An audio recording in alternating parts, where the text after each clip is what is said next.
Salam əziz izləyicilərim, kanalıma xoş gəlmisiniz. Bugünkü videomda hazırlanması asan olan içlikli peçenyaların hazırlanma qaydasını sizinlə paylaşıram.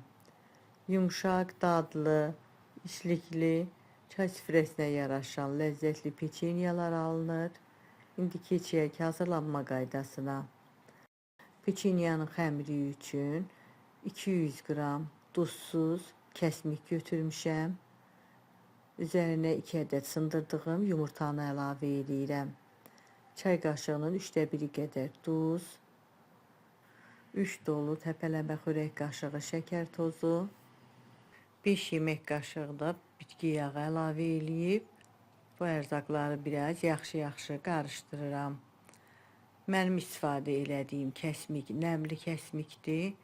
Əgər sizdə quru olarsa, bir xörək qaşığı da xama əlavə edin. Bu ərzaqları qarışdırıb qoyuram bir kənara. Quru ərzaqları hazırlayıram.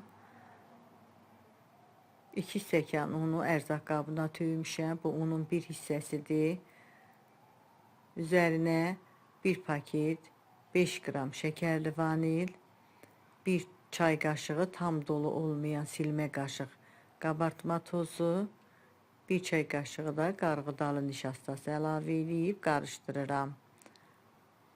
Un qarışımını ələyə tökürəm, hamısını ələkdən keçirdirəm.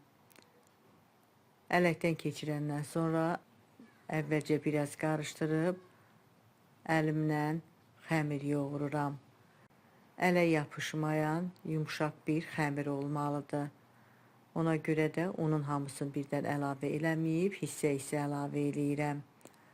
Ələyə yenə un töküb, ələkdən keçirdib xəmiri yoğururam. Xəmir üçün 3 stəkan un istifadə elədim. Stəkan ölçüsü 200 ml-dir. Belə gördüyünüz kimi ələ yapışmayan orta yumuşaqlıqda bir xəmir alındı. Xəmirin üstünü örtüb bir 10 dəqiqə gözlədirəm. Bu arada içliyi hazırlayıram. Peçenyalar içliklidir. İçlik üçün 3 dolu xörək qaşığı bişmiş qatlaşmış süd götürmüşəm. Üzərinə 50 qram xırda doğradığım qovrulmuş fındığı əlavə eləyib qarışdırıram. İstəyə görə fındığı qozla, badamla, kakosla da əvəz eləmək olar. Xəmirdən xırda parçalar kəsib əlimlə yuvarlayıram. Xəmir bitənə qədər hamısını kəsib bu qaydada yuvarlayıb bir boşqaba yığıram. Boşqabın da içini biraz bitki yağı ilə yağlamışam ki, xəmir boşqaba yapışmasın. Hamısını doğrayıb qaba yığandan sonra üstünü örtürəm ki, peçenyaları hazırlayana qədər xəmirin üstü qurumasın. Keçirəm peçenyanı hazırlamağa. Xəmirlərdən birini götürüb, videoda göstərdiyim kimi əlimlə biraz üstündən bastırıb genişləndirəndən sonra biraz üstünə bitki yağı çəkirəm ki, çıxardanda yapışmasın. Peçenyalar bişəndən sonra üstünün naxışlı gözəl görünməsi üçün tərəvəz doğrayanın üstündə hazırlayıram. Yəqin ki, xanımlarımızın evində bu tərəvəz doğrayandan var. Əgər yoxdursa da heç ehtiyac yoxdur. Elə sadə də hazırlamaq olar. Yağlı tərəfi tərəvəz doğrayanın üstünə çevirib əlimlə biraz üstündən sıxıb biraz yenə genişləndirirəm. İçlikdən xəmirin ortasına qoyuram. Hər iki tərəfini əlimlə gətirib sıxıb bərkidirəm. Bu qaydada hazırlayandan sonra tərəvəz kəsəndən çıxardıram. Belə gördüyünüz kimi gözəl peçenyalar hazırlayıram. Hamısını eyni qaydada biraz əlimlə sıxıb böyüdüb üstünə bitki yağı çəkirəm. Yağlı tərəfi tərəvəz doğrayanın üstünə qoyub əlimlə biraz üstündən sıxıram ki, biraz xəmirin üstü kəsilsin. Ortasına içlik qoyub hər iki tərəfini əlimlə sıxıb bərkidirəm. Hamısını eyni qaydada hazırlayıram. Peçenya üçün istifadə elədiyim ərzaqların ölçülərini videomun açıqlama bölümündə də qeyd eləmişəm. Oradan da baxa bilərsiniz.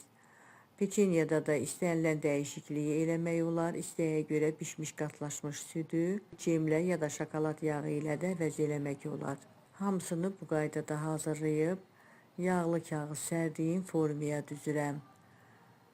Öncə də qızdırdığım 180 dərəcəlik sobada 15-20 dəqiqə pişirirəm.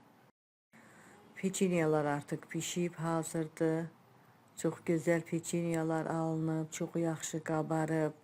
Altı yaxşı pişir, üstü çox qızarmır. Soğuyandan sonra çay süfrəsinə verəndə fərqli görünməsi üçün peçenyaların bir hissəsinə şəkər pudrası səpirəm. Yoğurduğum xəmirdən tam 22 ədəd kəsmikli, içlikli, çox dadlı peçenyalar alındı. Yumuşaq, dadlı, bol içlikli peçenyalardır. Siz də hazırlayın. Hazırlayacaq olan hər kəsə öncədən nuş olsun deyirəm. Videomu izlədiyiniz üçün sizə öz təşəkkürümü bildirirəm. Videomuzu bəyənməyi, dostlarınızla paylaşmağı, şərh bölümündə öz fikirlərinizi mənimlə bölüşməyi unutmayın. Sağ olun, yeni videolarda görüşənədək.